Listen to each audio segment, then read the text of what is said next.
আসসালামু আলাইকুম প্রিয় নবম শ্রেণীর শিক্ষার্থী বন্ধুরা তোমরা ইতোমধ্যে জেনে গিয়েছো তোমাদের বার্ষিক পরীক্ষার সিলেবাস এবং তোমাদের বার্ষিক পরীক্ষাতে নমুনা প্রশ্নপত্র। তো বন্ধুরা, আমি তোমাদেরকে বলেছিলাম একটি পোস্টের মাধ্যমে যে তোমাদের বার্ষিক পরীক্ষার জন্য তোমাদের প্রতিটি অধ্যায়ের জন্য অধ্যায় ভিত্তিক একেবারে গুরুত্বপূর্ণ কিছু এমসিকিউ এবং কিছু শর্ট প্রশ্ন এবং কিভাবে প্রশ্ন হবে সেই প্রশ্নের নমুনা দেখাতে এবং সাজেশন নিয়ে হাজির হইতে। বন্ধুরা, ইতিমধ্যে আমাদের প্রথম অধ্যায় অর্থাৎ বল, চাপ ও শক্তি বিজ্ঞান অনুসন্ধানী পাঠের প্রথম অধ্যায় বল, চাপ ও শক্তি অধ্যায়ের উপরে গুরুত্বপূর্ণ মোস্ট ইম্পর্টেন্ট কিছু এমসিকিউ নিয়ে হাজির হয়েছি। ইনশাআল্লাহ এখানে যে এমসিকিউ গুলো দেখানো হবে এগুলো থেকে তোমাদের বার্ষিক পরীক্ষাতে এমসিকিউ অংশ কমন থাকবে। তো বন্ধুরা দেখো, প্রথমত আমি তোমাদেরকে এই জায়গাতে যেগুলো দেয়া আছে আমি সবগুলো তোমাদেরকে পড়ছি এবং উত্তরগুলো পাশাপাশি বলে দিচ্ছি। আমি এখানে সঙ্গে সঙ্গে উত্তরগুলো দেইনি জাস্ট একটা কারণে, যাতে করে তুমি নিজেকে যাচাই করতে পারো। তুমি অবশ্যই শেষে উত্তরপত্র পাবে এবং সেখানে তুমি মিলিয়ে নিতে পারবে। তুমি আগে চেষ্টা করবে নিজের থেকে উত্তরগুলো করবার। দেখো বন্ধুরা, আমাদের 1 নম্বর এমসিকিউটা কি দেয়া আছে, বস্তু যে অবস্থায় আছে চিরকাল সে অবস্থায় থাকতে চাওয়ার যে ধর্ম বা প্রবণতা, অর্থাৎ যে প্রবণতা বা ধর্ম, তাকে কি বলে? তো বন্ধুরা, তোমরা জানো যে জড়তার সংজ্ঞাতেই আমরা পড়েছিলাম যে বস্তু যে অবস্থায় আছে চিরকাল সে অবস্থায় থাকতে চাওয়ার যে ধর্ম বা প্রবণতা, তাকে কি বলা হয়? জড়তা। তার মানে কি, এই যে জড়তা, এটার সঠিক উত্তর। তাহলে তোমরা 1-এর সঠিক উত্তর পেয়ে গেলে কি? গ। এরপরে দেখো বন্ধুরা, আমাদের দ্বিতীয় প্রশ্ন ছিল নিউটনের গতির প্রথম সূত্র থেকে কোন দুটি বিষয়ের ধারণা পাওয়া যায়? অর্থাৎ নিউটনের প্রথম সূত্র, তোমরা জানো যে নিউটনের প্রথম সূত্র কি ছিল? যে বাহ্যিক কোনো বল প্রয়োগ না করলে স্থির বস্তু স্থির থাকবে এবং গতিশীল বস্তু সুষম গতিতে চলতে থাকবে। অর্থাৎ বাইরে থেকে যদি কোনো বল প্রয়োগ করা না হয় তাহলে কিন্তু বস্তু যে অবস্থায় আছে সেই অবস্থায় থাকবে। তাহলে দেখো তো, বস্তু যে অবস্থায় আছে সেই অবস্থায় থাকতে চাওয়ার ব্যাপারটা কি? আমরা জানি এটা হলো কি? জড়তা। বস্তু যে অবস্থায় আছে সেই অবস্থায় থাকতে চাওয়ার যে ধর্ম। আবারও বলছে কি, বাহ্যিক কোনো বল প্রয়োগ না করলে। তার মানে বুঝতে পারতেছো যে দুইটা বিষয়ের ধারণা পাওয়া যায়, সেটা কি? বল এবং জড়তা। তাহলে 2 নং প্রশ্নের সঠিক উত্তর হবে কি বন্ধুরা? ক। এরপরে দেখো, আমরা 3 নম্বর এমসিকিউ রাখছি হচ্ছে নিউটনের প্রথম সূত্র পদার্থের কোন ধর্মকে প্রকাশ করে? নিউটনের প্রথম সূত্র পদার্থের কোন ধর্মকে প্রকাশ করে? তো দেখো, আমরা জানি যে নিউটনের প্রথম সূত্র কি? জড়তার ধারণাকে প্রকাশ করে। তার মানে নিউটনের প্রথম সূত্র জড়তার ধর্মকে প্রদর্শন করে, অর্থাৎ 3-এর উত্তর হবে খ। 3টার মধ্যে কিন্তু অনেকটা একই টাইপের প্রশ্ন। তোমরা যদি একটু বুঝবার চেষ্টা করো বা মনোযোগী হও তাহলে কিন্তু এই ব্যাপারগুলো বুঝে যাবে। আমার বিশ্বাস তোমরা এগুলো পারো সবগুলোই। এরপরে দেখো বন্ধুরা, আমি 4 নম্বরে রেখেছি জড়তার পরিমাপ কোনটি? এটা কিন্তু খুবই ইম্পর্টেন্ট একটা এমসিকিউ। এটা কিন্তু একটু ব্যতিক্রম ধর্মী। জড়তার পরিমাপ কোনটি? দেখো তো, জড়তা আমরা কি বলতে পারি? যে বাহ্যিক বস্তু যে অবস্থায় ছিল সে অবস্থায় থাকতে চায়, যে ধর্ম। তাহলে দেখো তো, বস্তু এখানে অ্যাকচুয়ালি কিসের উপর ডিপেন্ড করতেছে?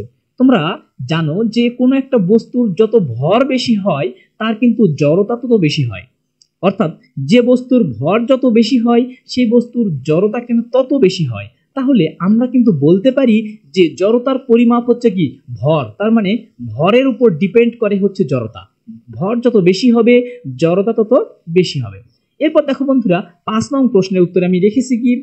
5 নং প্রশ্নে রেখেছি হচ্ছে বলের সংজ্ঞা পাওয়া যায় নিউটনের কোন সূত্র থেকে? তার মানে নিউটনের কোন সূত্র থেকে বলের ধারণা পাওয়া যায়, অর্থাৎ বলের সংজ্ঞা পাওয়া যায়? এটা তোমরা জানো যে নিউটনের গতির প্রথম সূত্র। কারণ নিউটনের গতির প্রথম সূত্রেই বলা হয়েছে বাহ্যিক কোনো বল প্রয়োগ না করলে, তার মানে বাহিরে থেকে যদি কোনো বল প্রয়োগ করা না হয় তাহলে বস্তু যে অবস্থায় ছিল সেই অবস্থায় থাকবে। তার মানে আমরা বুঝতে পারলাম যে এটা সঠিক উত্তর হবে কি? ক, অর্থাৎ প্রথম গতিসূত্র। দেখো বন্ধুরা, আমি এখানে অ্যাকচুয়ালি তোমাদেরকে প্রতিটি এমসিকিউ অপশন আকারে দেখিয়ে দিয়েছি, তোমরা অবশ্যই এখান থেকে এগুলো পড়ে নেবে। এরপর দেখো, তোমাদের 6 নম্বরে রেখেছি কোন বলটি বেশি দুর্বলতম? তো বন্ধুরা, তোমরা যদি আমার এই অধ্যায়ের ক্লাসগুলো না দেখে থাকো তাহলে কিন্তু বুঝবে না। এই অধ্যায়ের একটা ক্লাসে আমি তোমাদের মৌলিক বল যে 4 প্রকার এটা নিয়ে একটা আলাদা ক্লাস আপলোড করা আছে, অবশ্যই দেখে নিবে। আমি আমার এই ভিডিও ডেসক্রিপশন বক্সে এই অধ্যায়ের প্লেলিস্ট লিঙ্কটা দিয়ে রাখবো। দেখো, মৌলিক বল হচ্ছে 4 প্রকার। আমি তোমাদের মুখস্থের টেকনিকে কি বলেছিলাম? যে সাথী তোমার দাঁতে ময়লা। অর্থাৎ এখান থেকে সবচেয়ে শক্তিশালী বল হচ্ছে সবল নিউক্লিয় বল। এরপরে সবল নিউক্লিয় বলের তুলনায় একটু দুর্বল হচ্ছে তড়িৎচুম্বকীয় বল, তার তুলনায় একটু দুর্বল হচ্ছে মহাকর্ষীয় বল, এবং সরি তোমার হচ্ছে দুর্বল নিউক্লিয় বল, এবং তার তুলনায় বেশি দুর্বল হচ্ছে মহাকর্ষ বল। অর্থাৎ এই 4 প্রকার বলের মধ্যে মহাকর্ষ বল, দুর্বল নিউক্লিয় বল, তড়িৎচুম্বকীয় বল এবং সবল নিউক্লিয় বল, এই যে 4 প্রকার বলের মধ্যে সবচেয়ে দুর্বলতম বল হচ্ছে মহাকর্ষীয় বল। তার মানে সবচেয়ে দুর্বল বল হচ্ছে মহাকর্ষ বল, অর্থাৎ সঠিক উত্তর হচ্ছে ক। স্পর্শ বল কোনটি? তোমরা জানো বল দু প্রকার হতে পারে, একটা স্পর্শ বল, একটা অস্পর্শ বল। তো স্পর্শ বল মানে কি? যেখানে প্রত্যক্ষ স্পর্শের প্রয়োজন পড়ে। দেখো, দুর্বল নিউক্লিয় বল, যেখানে নিউক্লিয়াসের মধ্যবর্তী আকর্ষণ, এটাকে কি আমরা স্পর্শ করতে পারবো কোনোভাবে? না, এখানে স্পর্শের প্রয়োজন নাই। মহাকর্ষ বল, মহাকর্ষ বল মানে কি? একটা বস্তু আর একটা বস্তুর প্রতি যে আকর্ষণ, বা পৃথিবী ও অন্যান্য একটা বস্তুর মধ্যে যে আকর্ষণ, তার মানে এর মধ্যে কোনো স্পর্শের প্রয়োজন নাই। এরপরে চুম্বক বল, চুম্বক বলের ক্ষেত্রেও কিন্তু স্পর্শের প্রয়োজন নাই, কিন্তু ব্যাপারটা হচ্ছে ঘর্ষণ বল। ঘর্ষণ বল মানে কি? যখন একটা বস্তুর উপর দিয়ে আরেকটা বস্তু চলে, তখন ওই জায়গাতে ঘর্ষণ বলের সৃষ্টি হয়। তার মানে ঘর্ষণ বলের ক্ষেত্রে প্রত্যক্ষ স্পর্শের প্রয়োজন আছে, অর্থাৎ সঠিক উত্তর হবে ঘ, ঘর্ষণ বল। এরপরে দেখো, তোমাদের পরবর্তী এমসিকিউ হচ্ছে কি, জি এর রাশিমালা নিচের কোনটি? তো জি এর রাশিমালা নিয়েও কিন্তু আমাদের সম্পূর্ণ একটি পর্ব আপলোড করা আছে, তোমরা অবশ্যই সেটা দেখে নিবে। তোমরা জানো যে জি, স্মল জি হচ্ছে কি? অভিকর্ষ ত্বরণ। তো অভিকর্ষ ত্বরণের ক্ষেত্রে আমাদের রাশিমালা আমরা পেয়েছিলাম, দেখো তো জি ইকুয়াল আমরা পেয়েছিলাম হচ্ছে জি এম ভাগ আর স্কোয়ার না? দেখো, আমরা কিন্তু খ নম্বরটা পেয়েছিলাম, অর্থাৎ small G equal capital G capital M ভাগ আর স্কোয়ার। ক্যাপিটাল জি হচ্ছে মহাকর্ষীয় ধ্রুবক, এরপরে স্মল জি ক্যাপিটাল এম হচ্ছে পৃথিবীর ভর, এরপর আরটা হচ্ছে পৃথিবীর ব্যাসার্ধ। তার মানে সঠিক উত্তর হচ্ছে খ। এরপরে দেখো বন্ধুরা, আমরা 9 নম্বর প্রশ্নে লিখেছি নিচের কোন সম্পর্কটি সঠিক? এখানে কিছু সম্পর্ক দেখানো হচ্ছে। দেখো, যেখানে প্রতীকগুলো প্রচলিত অর্থ বহন করে না, এখানে করে না হতো, ও না ঠিক আছে, প্রচলিত অর্থ বহন করে। হ্যাঁ, এখানে দেখো তোমাদের ক নম্বরে রেখেছি টি সমানুপাতিক এইচ স্কোয়ার।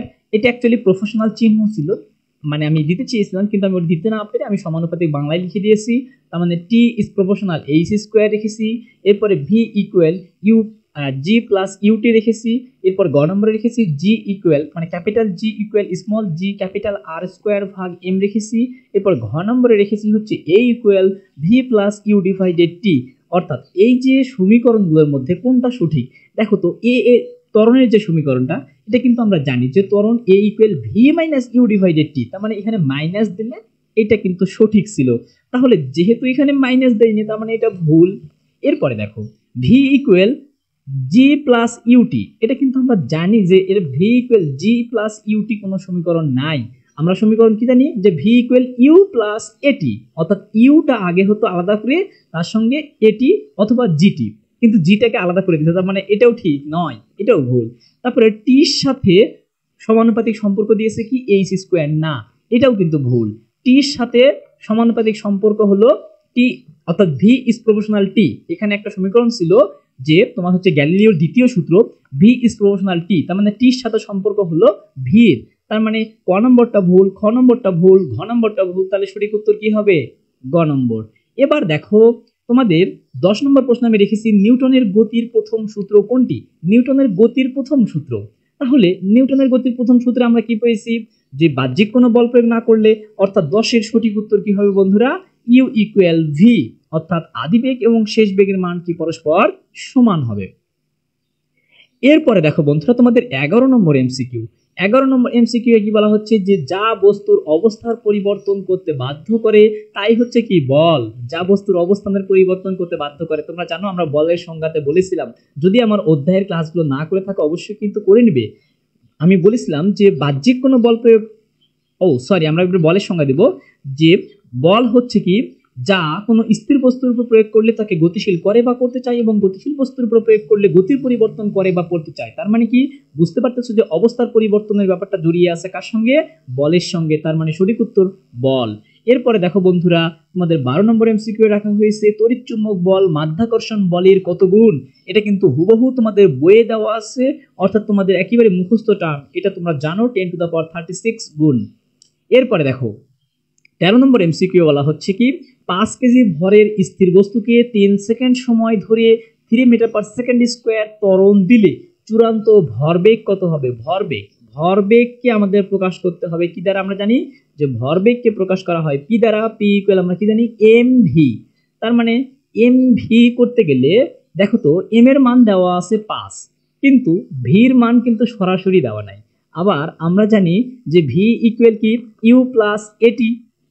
তো আমরা এখান থেকে আগে সমীকরণ করে নিব, অর্থাৎ v এর মানটা বের করে নিব যে v ইকুয়াল আমরা জানি u প্লাস এটি। v এর মানটা বের করতে গেলে u এর মান লাগবে, ইউটা বলেই দিয়েছে স্থির বস্তু, তার মানে আদিবেগের মান 0, ইউটাকে স্থির ধরে নিব। তাহলে v ইকুয়াল u মানে 0 প্লাস এটি। এ মানে হচ্ছে কত? এ হচ্ছে এই যে 3 মিটার/সেকেন্ড স্কয়ার এবং টি হচ্ছে 3, তার মানে 3 3 9। তার মানে আমরা এখান থেকে v এর মান পাচ্ছি কত? 9 মিটার/সেকেন্ড। আর আমরা জানি mv, তার মানে দুটো গুণ হবে 9 × 5, তার মানে কি 45, অর্থাৎ ক নম্বর উত্তরটা সঠিক। তাহলে দেখো আমরা 13 সঠিক উত্তর পেলাম কি? ক, কেজি মিটার/সেকেন্ড। এরপরে দেখো বন্ধুরা আমাদের 14 নম্বর এমসিকিউ, হাঁটার সময় আমাদের পিছনের পা কিভাবে বল প্রয়োগ করে? এটা একবার ডিরেক্ট মনে রাখবে, তির্যকভাবে বল প্রয়োগ করে। তির্যকভাবে বল প্রয়োগ না করলে আমরা কখনোই কোনো বস্তু উপর দিয়ে হাঁটতে পারবো না। এরপর দেখো 15 নম্বর, নিউটনের প্রথম সূত্রের ক্ষেত্রে কোনটি প্রযোজ্য? নিউটনের প্রথম সূত্রের ক্ষেত্রে কোনটি প্রযোজ্য? তো দেখো বন্ধুরা আমরা জানি নিউটনের প্রথম সূত্রের ক্ষেত্রে বেগটা হলো নির্দিষ্ট হতে হবে, অর্থাৎ বেগটা নির্দিষ্ট, এটাই প্রযোজ্য। এরপরে দেখো 16 নম্বর এমসিকিউ, বেগের পরিবর্তন হবে না, অর্থাৎ সমদ্রুতিতে একই দিকে গতিশীল হবে। সমদ্রুতিতে একই দিকে গতিশীল হওয়ার জন্য শর্ত কি হতে পারে? শর্ত নম্বর ক এখানে দিয়েছি নিউটনের প্রথম সূত্রে। হ্যাঁ, অবশ্যই প্রথম সূত্রই রাইট, কারণ বেগের পরিবর্তন হবে না, কোনো বেগ থাকবে না, সমদ্রুতিতে গতিশীল থাকবে। আমরা জানি নিউটনের প্রথম সূত্র, বাহ্যিক কোনো বল প্রয়োগ না করলে স্থির বস্তু স্থির থাকবে এবং গতিশীল বস্তু সমদ্রুতিতে একই দিকে চলতে থাকবে। তার মানে কি উত্তর? ক। এরপরে দেখো বন্ধুরা, জড়তা কম হলে, তার মানে কি 17 নম্বর এমসিকিউ এ জড়তা কম হলে ভর কি হবে? কম হবে, কারণ ভর যত বেশি হয় জড়তা তত বেশি হয়, ভর যত কম হবে জড়তা তত কম হবে। তাহলে সঠিক উত্তর ভর কম হবে। এরপরে দেখো 18 নম্বর এমসিকিউ, নিউটনের প্রথম সূত্র থেকে কোনটির ধারণা পাওয়া যায়? নিউটনের প্রথম সূত্র থেকে জড়তা এবং কি পাওয়া যায়? বলের ধারণা পাওয়া যায়। আগেও মনে হয় এই এমসিকিউটা আমি দিয়েছিলাম, এই টাইপের একটা এমসিকিউ। এরপর দেখো 19 নম্বর, বাস যখন চলন্ত অবস্থায় থাকে তখন বাসের যাত্রী বাসের সাথে, খেয়াল করো যে বাস যখন গতিশীল অবস্থায় থাকে তখন বাসের যাত্রী বাসের সঙ্গে কি অবস্থায় থাকে? তার মানে কি বাস যেহেতু গতিশীল, তার মানে বাসের যাত্রীও কি হয়? গতিশীল প্রাপ্ত হয়। বাস যে বেগে গতিশীল বাসের যাত্রীও সেই বেগে গতিশীল হবে। যেহেতু বাসের যাত্রী বাসের সিটে বসে আছে, তার মানে সঠিক উত্তর হবে কি একই গতিপ্রাপ্ত হয়, একই গতিপ্রাপ্ত হয়। এরপরে দেখো বন্ধুরা আমাদের 20 নম্বর এমসিকিউ, জড়তা কত প্রকার? তোমরা জানো জড়তা দুই প্রকার, একটা হচ্ছে স্থিতি জড়তা এবং কি গতি জড়তা, তার মানে জড়তা হচ্ছে দুই প্রকার, সঠিক উত্তর ক। এরপরে দেখো বন্ধুরা তোমাদের 21 নম্বর প্রশ্ন, সৃষ্টি জগতের সবচেয়ে শক্তিশালী বল কোনটি? আমি তোমাদের আগেই বলেছি সাথী তোমার দাঁতে ময়লা, অর্থাৎ প্রথমটা হচ্ছে সবল নিউক্লিয় বল, সবচেয়ে শক্তিশালী, তারপরে তড়িৎচুম্বকীয় বল তার তুলনায় একটু দুর্বল, তারপরে হচ্ছে তোমার সাথী তোমার, তারপরে দাঁতে অর্থাৎ দুর্বল নিউক্লিয় বল তার চেয়ে একটু দুর্বল, এবং মহাকর্ষীয় বল সবচেয়ে তোমার হচ্ছে দুর্বলতম বল। তাহলে সবচেয়ে শক্তিশালী বল কোনটি? সবল নিউক্লিয় বল, অর্থাৎ সঠিক উত্তর ক। এরপরে দেখো বন্ধুরা তোমাদের বলা হয়েছে কোন বলের তীব্রতা সবচেয়ে বেশি? তাহলে বুঝতেই পারতেছো কোন বলের তীব্রতা সবচেয়ে বেশি হবে। তাহলে কোন উত্তর হবে 22 ক, কারণ এই সবল নিউক্লিয় বলটাই সবচেয়ে শক্তিশালী বল। এরপরে দেখো 23 নম্বর এমসিকিউ, কি বলা হয়েছে নিচের বলগুলোর মধ্যে কোনটি দুর্বল? তার মানে কি মহাকর্ষ বল সবচেয়ে দুর্বলতম বল। এই টাইপের এমসিকিউ আমি আগেই করেছিলাম। এরপরে দেখো 25 নম্বর এমসিকিউ, ভর বেগের একক কোনটি? ভরের একক কি জানি আমরা? কেজি, আর বেগের একক কি জানি আমরা? মিটার/সেকেন্ড। তার মানে ভর এবং বেগের গুণফল যেহেতু ভরবেগ, তাহলে ভরবেগের একক কি হবে? কেজি মিটার/সেকেন্ড, অর্থাৎ সঠিক উত্তর খ। এরপরে দেখো বন্ধুরা তোমাদের 25 নম্বর এমসিকিউ, বিভিন্ন ধরনের সড়ক দুর্ঘটনার খবর কিসের বাস্তব উদাহরণ? বাস্তব উদাহরণ মানে কি সংঘর্ষের বাস্তব উদাহরণ হচ্ছে কি সড়ক দুর্ঘটনা। তার মানে বিভিন্ন ধরনের সড়ক দুর্ঘটনা হচ্ছে কি তোমার হচ্ছে সংঘর্ষের বাস্তব উদাহরণ, কারণ সংঘর্ষের ফলে কিন্তু সড়ক দুর্ঘটনাগুলো ঘটে থাকে। এরপরে নিউটনের কোন সূত্র হতে ক্রিয়া ও প্রতিক্রিয়া বল সম্পর্কে জানা যায়? তোমরা জানো নিউটনের 3 নম্বর সূত্র হচ্ছে কি প্রত্যেক ক্রিয়ারই সমান ও বিপরীত প্রতিক্রিয়া রয়েছে। তার মানে বোঝা যাচ্ছে সঠিক উত্তর হবে কি তৃতীয় সূত্র। এরপরে খেয়াল করো বন্ধুরা তোমাদের 27 নম্বর এমসিকিউ রেখেছি, কোনো বল প্রয়োগ না করলে কি হয় সেটা আমরা জানতে পারি নিউটনের প্রথম সূত্র থেকে। নিউটনের প্রথম সূত্র, কারণ বাহ্যিক কোনো বল প্রয়োগ না করলে স্থির বস্তু স্থির থাকবে, গতিশীল বস্তু সুষম দ্রুতি দিয়ে চলতে থাকবে। তার মানে 27 উত্তর হবে কি বন্ধুরা? 27 উত্তর হবে ক, অর্থাৎ নিউটনের প্রথম সূত্র থেকে। এরপরে দেখো 28 নম্বর এমসিকিউ। তো 28 নম্বর এমসিকিউ এ কি বলা হচ্ছে যে বস্তুদ্বয়ের কোনটির সাথে মহাকর্ষ ধ্রুবক ক্যাপিটাল জি এর সম্পর্ক নাই? ক্যাপিটাল জি মানে মহাকর্ষীয় ধ্রুবক, মহাকর্ষীয় ধ্রুবকের সাথে সম্পর্ক নাই কোনটার? দেখো তো, আকৃতি না, অবশ্যই আকৃতির উপরে সম্পর্ক আছে। এরপরে প্রকৃতি, হ্যাঁ অবশ্যই প্রকৃতির উপরে মহাকর্ষ ধ্রুবকের কোনো সম্পর্ক নাই। এটা দ্বারা কি বোঝাচ্ছে? 1 কেজি তুলার উপরেও পৃথিবী যে বলে আকর্ষণ করবে, 1 কেজি লোহার উপরেও পৃথিবী সেম বলে আকর্ষণ করবে, 1 কেজি তোমার হচ্ছে যদি কাঠ বলা হয় তার উপরেও পৃথিবী একই বলে আকর্ষণ করবে। অর্থাৎ মহাকর্ষীয় ধ্রুবকের ক্ষেত্রে পৃথিবীর আকর্ষণ শক্তি, এই যে মহাকর্ষীয় ধ্রুবক, এই ধ্রুবকের মানটা কিন্তু প্রকৃতির উপরে ডিপেন্ড করে না। তার মানে প্রকৃতি সঠিক উত্তর। এরপরে দেখো বন্ধুরা, আমাদের 29 নম্বর প্রশ্নে বলা হয়েছে একটি বস্তুকে প্রসারিত করলে কোন শক্তি সঞ্চিত হয়? অ্যাকচুয়ালি আমি একটু সরি, এখানে সজ্জিত লিখে ফেলেছি, মানে একটুখানি ভুল হয়েছে। যাই হোক, এটা সঞ্চিত মানে জমা হওয়া। তো জানো যে বস্তুকে প্রসারিত করলে তাহলে এর ভিতরে সঞ্চিত হয় কি? বিভব শক্তি। কারণ কোনো একটা বস্তুকে এক স্থান থেকে আরেক স্থানে সরানোর ফলে তার মধ্যে যে পরিমাণ শক্তি সঞ্চিত হয় সেটাই ছিল বিভব শক্তি। তাহলে সঠিক উত্তর বিভব শক্তি। এরপরে দেখো 30 নম্বর এমসিকিউ। কোনটির উপর গতিশক্তি নির্ভরশীল? গতিশক্তি আমরা জানি গতিশক্তি E K equal half M V square অথবা T equal half M V square. তাহলে গতিশক্তি নির্ভর করে কিসের উপরে? Half into M into V square. তার মানে ভি স্কোয়ারটা হলো বেগ আর এমটা হচ্ছে বস্তুর ভর। এখানে যেহেতু বেগ অপশন নাই, ভর অপশন আছে, তার মানে সঠিক উত্তর ভর।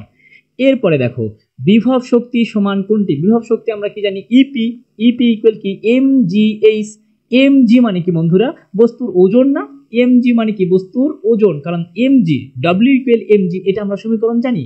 ডব্লিউ হচ্ছে ওজন, তার মানে ডব্লিউ ইকুয়াল এম জি, অর্থাৎ এম জি ইন্টু উচ্চতা। তার মানে কি? এম জি এইচ পেয়ে গেলাম, অর্থাৎ সঠিক উত্তর গ, বস্তুর ওজন ইন্টু উচ্চতা।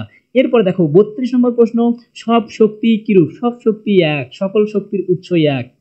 তারপরে দেখো শক্তির একক কোনটি? দেখো তো শক্তির একক কি? আমাদের 33 নম্বর এমসিকিউ। শক্তির একক জানতে চেয়েছে। ক্যালোরি শক্তির একক না, আধুনিকভাবে ব্যবহার করা হয় না। শক্তির একক কি বন্ধুরা? জুল। কাজ, শক্তি, দুটোর একক কি কি হয়? জুল। এটা মনে রাখবা। এরপরে বলছি কোনটি সঠিক, অর্থাৎ নিচের এগুলোর মধ্যে কোনটা সঠিক। দেখো তো এখানে বলা হচ্ছে কি যে শক্তির কোনো দিক নেই। এরপরে গতিশক্তি এক প্রকার আলোক শক্তি, বিভব শক্তি এক প্রকার বিদ্যুৎ শক্তি, এবং শক্তি ও কাজের একক ভিন্ন। এই যে 4টা অপশনের মধ্যে আমাদের সঠিক উত্তর কি হবে? দেখো শক্তির কিন্তু কোনো দিক নাই। শক্তি কিন্তু তোমার হচ্ছে স্কেলার রাশি, তার মানে শক্তির কোনো দিক নাই। ভেক্টর রাশি না, ভেক্টর রাশি ক্ষেত্রে শক্তি মানে দিক থাকে। তাহলে সঠিক উত্তর ক। এরপরে দেখো বন্ধুরা, তোমাদের 35 নম্বর এমসিকিউ। পানি গরম করার জন্য কোন শক্তির প্রয়োজন? পানি যদি আমি গরম করতে চাই তাহলে আমাদের কোন শক্তির প্রয়োজন হয়? 35 নম্বরের সঠিক উত্তর কি বন্ধুরা? তাপ শক্তি। তাপ শক্তি ছাড়া পানিকে আমি গরম করতে পারবো না। এরপরে দেখো যান্ত্রিক শক্তির রূপ কয়টি হতে পারে? যান্ত্রিক শক্তি কয়টা রূপে থাকতে পারে? তার মানে 36 নম্বরের সঠিক উত্তর কি হবে?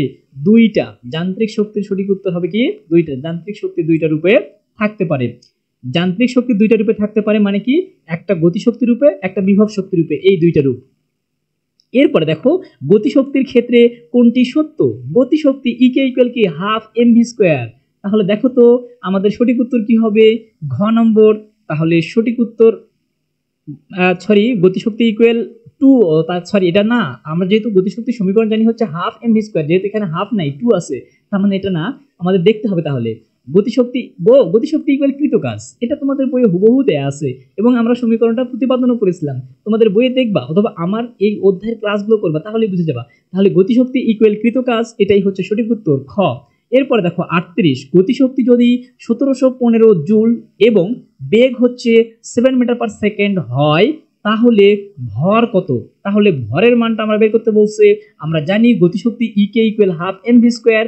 গতিশক্তির মান ইকের জায়গাতে 1715 বসিয়ে দিব এবং ভির জায়গাতে ভির মান বসিয়ে দেব, এম এর মানটা বের করে ফেলবো। তাহলে এই অঙ্কটা যদি তোমরা একটু চেষ্টা করবে নিজেদের মতো সমাধান করবার, সমাধান করলে কিন্তু তোমাদের অ্যান্সারটা চলে আসবে। তারপর আমি তোমাদেরকে বলে দিচ্ছি 38 নম্বরের তোমাদের সঠিক উত্তর হচ্ছে হলো 38 নম্বর সঠিক উত্তর খুব সম্ভবত ঘ বের হবে, তবুও তোমরা একটু করে নিবে। এরপরে দেখো বন্ধুরা, চাপের একক কোনটি? চাপ, চাপ মানে কি তোমার হচ্ছে, আমরা জানি চাপের একক হচ্ছে কি প্যাসকেল, চাপের একক প্যাসকেল, কারণ বিজ্ঞানী প্যাসকেল সর্বপ্রথম এই ব্যাপারটা ধারণা দেন। এরপরে দেখো বন্ধুরা, 1 প্যাসকেল সমান কত? 1 প্যাসকেল সমান সমান কত আমাদের কাছ থেকে এটা জানতে চাওয়া হয়েছে। এটা মুখস্থ রাখবা, 1 pascal equal 1 newton per metre square, 1 pascal equal 1 newton per metre square. এরপরে দেখো কোনটি ঘনত্বের একক? ঘনত্বের একক, ঘনত্ব মানে কি রো, রো ইকুয়াল আমরা জানি m ডিভাইডেড v, তার মানে হচ্ছে ঘনত্বের একক কোনটি? তাহলে দেখো তো আমাদের এখান থেকে 41 নম্বরের সঠিক উত্তর কি হবে? যে কেজি পার ঘনমিটার, কেজি পার ঘনমিটার। ঘনত্ব rho equal m divided v, এই জন্য m এর মান হচ্ছে কেজি, আর ভিটা নিচের রাশি ছিল আয়তন, আয়তন মানে আবার দৈর্ঘ্য গুণন প্রস্থ গুণন উচ্চতা, দৈর্ঘ্য প্রস্থ উচ্চতা তিনটাই এক প্রকার দূরত্ব, এই জন্য মিটার কিউব, এই নিচের মিটার কিউব আবার উপরে চলে গেলে ইনভার্স চলে আসে। অর্থাৎ আমার যদি এই ঘনত্বের টপিকটা বুঝে থাকো তাহলে কিন্তু বুঝে যাবে, অর্থাৎ ক্লাসটা কিন্তু বিকল্প কিছু নাই, ক্লাসটা অবশ্যই করে নিবে। এরপর দেখো 42 নম্বর, স্থির তরলের মধ্যে কোনো বিন্দুতে চাপ কেমন হয়? স্থির তরলের মধ্যে একেবারে হুবহু কিন্তু আমি এইভাবেই কিন্তু তোমাদের শিখিয়ে দিয়েছিলাম যে স্থির তরলের যে কোনো বিন্দুতে চাপের রাশিমালা একটা টপিক আছে, সব টপিকটা যদি দেখে নিতে পারো তাহলে অবশ্যই এটা বুঝে যাবে। তোমরা জানো যে স্থির তরলের যে কোনো বিন্দুতে চাপের রাশিমালা কি হয়? গভীরতার সমানুপাতিক, অর্থাৎ H is proportional P, অর্থাৎ P is proportional H হয়, চাপ এবং গভীরতা পরস্পর সমানুপাতিক। এরপর দেখো বন্ধুরা 43 নম্বর প্রশ্ন, 43 নম্বর কি? শীতকালে ভিজা কাপড় তাড়াতাড়ি শুকায় কেন? শীতকালে ভিজা কাপড় তাড়াতাড়ি শুকানোর কারণ হচ্ছে কি? বায়ুতে জলীয় বাষ্পের পরিমাণ কম থাকে, শীতকালে কিন্তু ভিজা কাপড় তাড়াতাড়ি শুকায় গরমকাল অপেক্ষা, কারণ হচ্ছে শীতকালে বায়ুতে জলীয় বাষ্পের পরিমাণ অনেক কম থাকে। এরপরে দেখো তোমাদের 44 নম্বর এবং সর্বশেষ প্রশ্ন হচ্ছে, চাপকে কি দ্বারা প্রকাশ করা হয়? চাপকে কি দ্বারা প্রকাশ করা হয়? চাপকে প্রকাশ করা হয় কি দ্বারা? চাপকে প্রকাশ করা হয় হচ্ছে পি দ্বারা। এখানে অ্যাকচুয়ালি আমি পি লিখেছিলাম কারণ যেহেতু আমি রো লিখতে পারতেছিলাম না, যার কারণে আমি বাংলা এখানে লিখে দিয়েছি রো। রো হচ্ছে কি? ঘনত্ব। তোমরা জানো যে ঘনত্বকে প্রকাশ করা হয় রো দিয়ে, আর পিটা হচ্ছে চাপ, বলটা হচ্ছে এফ, এবং এটা হচ্ছে কি? ক্ষেত্রফল। সুতরাং এখানে যেহেতু চাপকে কি দ্বারা প্রকাশ করা হয় বলেছে, তার মানে সঠিক উত্তর হবে কি? খ। বন্ধুরা এই হচ্ছে তোমাদের সর্বমোট 44টি এমসিকিউ, তোমাদের এখানে উত্তরপত্র দেয়া হলো। তোমরা যদি উপরের এমসিকিউ গুলো কেউ না বুঝে থাকো বা নিজে করার চেষ্টা করবে তাহলে কিন্তু এখান থেকে উত্তরগুলো তোমরা দেখে নিতে পারো। তো বন্ধুরা এগুলো থেকে অবশ্যই তোমাদের বার্ষিক পরীক্ষায় এই অধ্যায় থেকে এমসিকিউ কমন পাবে ইনশাআল্লাহ। বিশ্বাস রেখে শুধু এগুলো ভালোভাবে পড়ো, ইনশাআল্লাহ তোমাদের পরবর্তী পর্বে আমি এই অধ্যায়ের উপরে কি রকমের লিখিত প্রশ্ন হতে পারে সেগুলো নিয়ে চলে আসব। ধন্যবাদ।